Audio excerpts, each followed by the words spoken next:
Welcome back to the final part of this rebuild of this optical comparator. It's time to bolt the optical stage to the case and finish the final assembly and test it. Enjoy!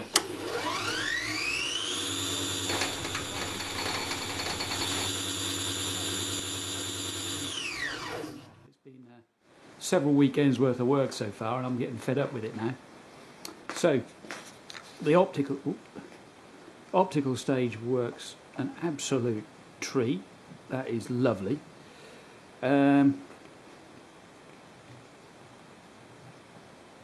What's left to do is clean the optics, clean the mirror, and also the other thing to do is on the case there are these threaded inserts so that you can, I think there's three, there's one on the side, one on the top and one on the other side. And I think what they're for is so you can put a hood over it, so you can make a hood to fit it. I'm not overly fussed about the hood. However, the other thing is I don't have there's a screw with one of those inserts, mangled inserts still on it. Now these are inferior, so I don't have a lot of inferior stuff. However, I have had these for a very long while.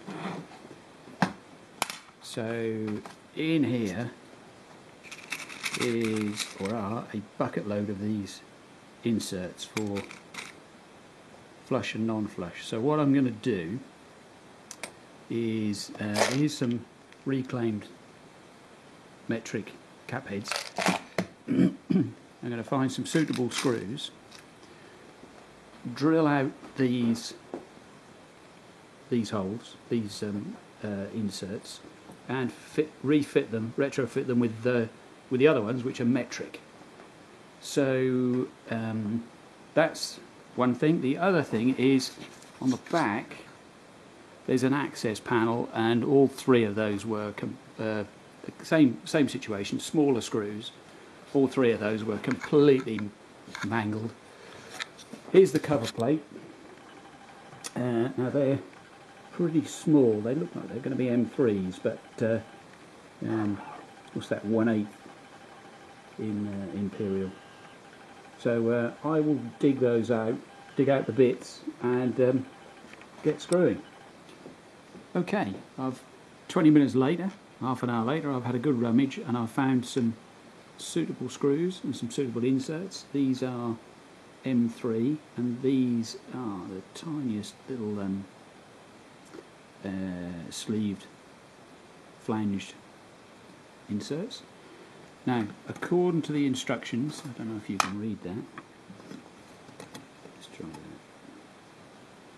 There we go. The 3mm one, right? Recommended hole diameter of 3.96.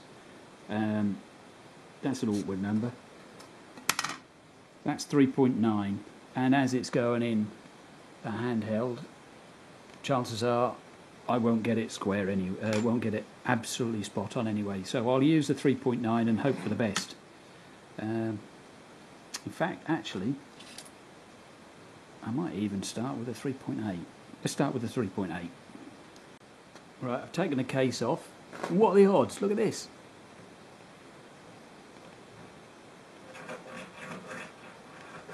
Absolutely spot on. Let's try these inserts out.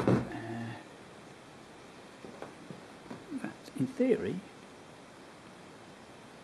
should pop straight in that hole. Might need a bit of persuading. Yeah, let me go and find a persuader.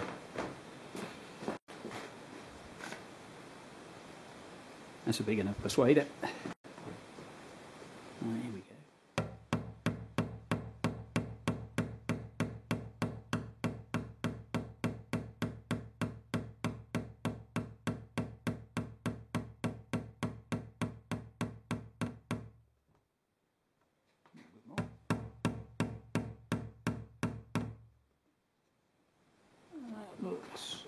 as flush as I'm going to get it. Let's just try one of these screws in.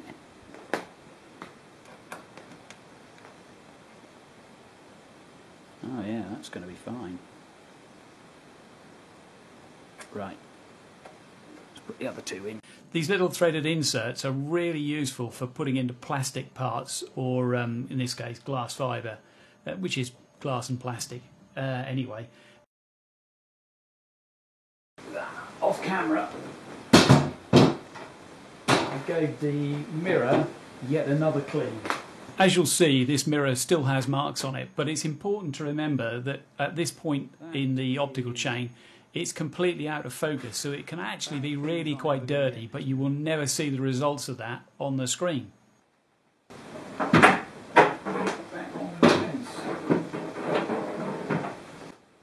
The original screws to hold the case together were really quite short, and bearing in mind that the baseboard was really poor quality chipboard, I decided that I'd replace them. So I put in screws that are probably 3 times longer, and so far it seemed to be really secure. I speeded this section up because it's only putting the 4 screws in place that hold the optical stage to the case.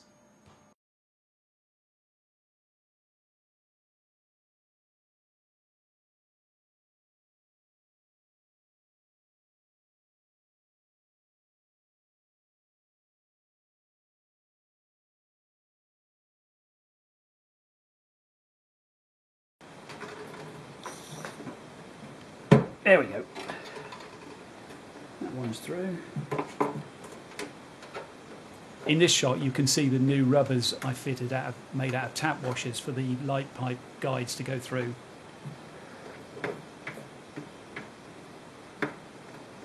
Oh. There we are. That one's through.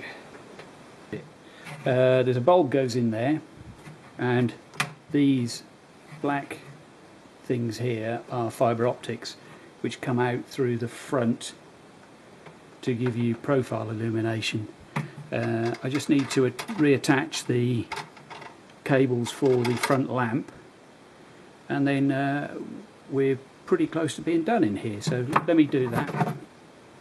These old switches are pretty crappy, but they should still be good enough for what we need here.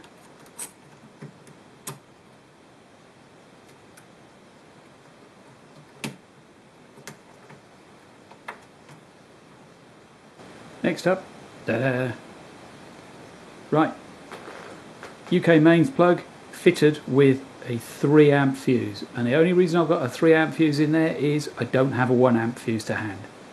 So don't put 13 amp fuses in bits of kit like this, because you will cause fires. I haven't touched this. It's important you don't touch this. So let's go on to the earth pin inside. 1/2 volt AC. By that, we'll just go on to DC.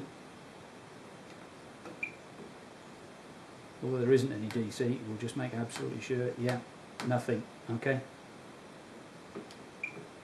Here's a pro tip. If you have to touch something like this that may be live, and your neon screwdriver, sometimes these things lie to you. The thing to do is touch it with the back of your hand. Why the back of your hand? Because when you get an electric shock, it causes your muscles to contract. So if you grab hold of something, you won't be able to let go. But if you touch it with the back of your hand, you will naturally pull away from it. So always touch with the back of your hand, and then you will pull away from it if need be. So that's looking okay. Let's give it a go. Surface won't work. Profile, what do you know? That works.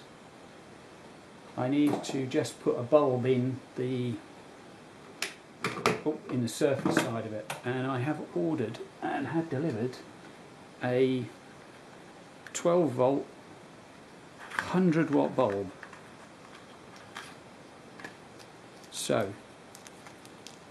And with these, the best bet is to not touch them.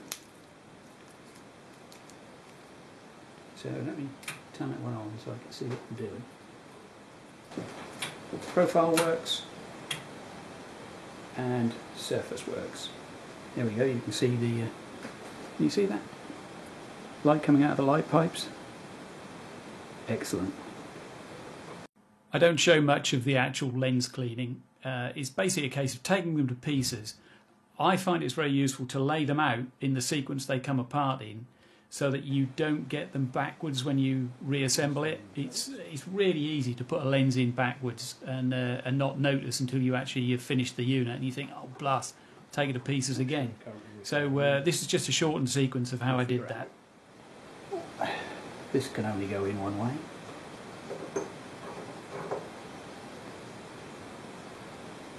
There we go.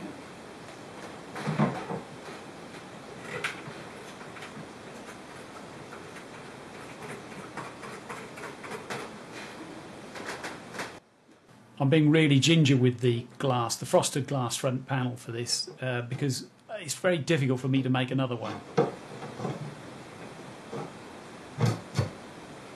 Hey, let's put these clips on so it doesn't fall out.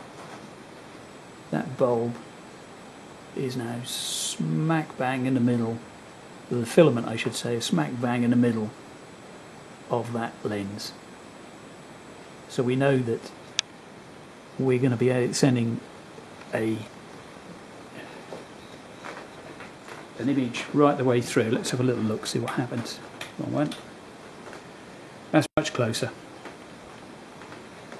Much closer to where it needs to be. So now what I need to do is put the cover back on here. Put the cover back on that, and then get round the back and adjust the mirror. The mirrors are on adjustable springs until I get this in the middle. Hopefully in the middle. Okay. Okay, now how these things work is if I line that up with, so the crosshairs are, you can't see this at all well, but are lined up with that side of the cone. Then we can read off down here how many degrees that is, and that's 30 degrees. So this is a 60-degree included angle centre. There's only a few bits on the table. That's the centre that we're having a look at.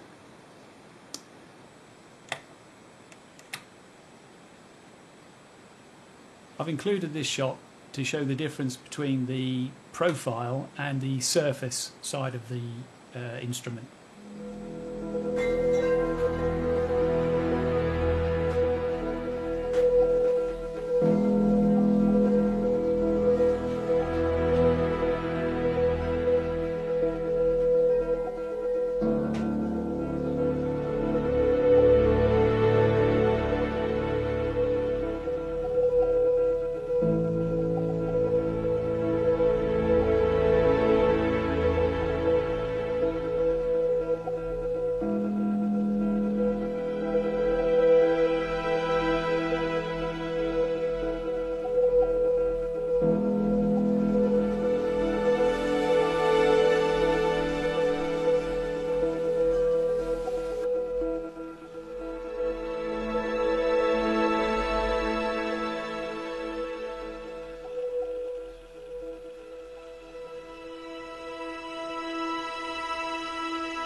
That's it for rebuilding this optical comparator. Thanks for watching. It's been good fun to do. It was bought as scrap, so I didn't really have too many high hopes as to whether or not I could get it fully working. In truth, it works absolutely fine, and it's not quite as good as it was when it was new, but it's pretty damn close. So I've effectively got myself a high-end optical instrument for scrap money, which can't be a bad thing. So Thanks for watching, hope you enjoyed. Consider subscribing, and goodbye.